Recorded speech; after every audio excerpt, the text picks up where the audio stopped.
Hello guys, आज तपाईहरुलाई हामीले हाम्रो तरकारी बारी देखाउने छौं हैन गाइज। देख्न सक्नुहुन्छ यता हाम्रो काउली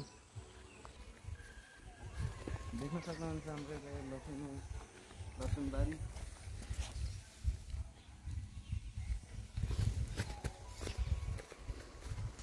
यता रहेको छ हाम्रो आलु।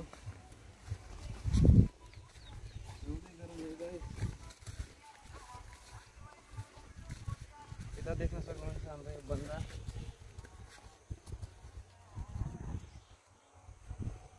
अनि यता देख्न सक्नुहुन्छ हाम्रो गलगडा।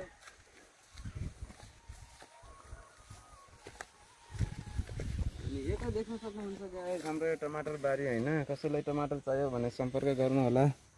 देख्न सक्नुहुन्छ हाम्रो टमाटर बारी।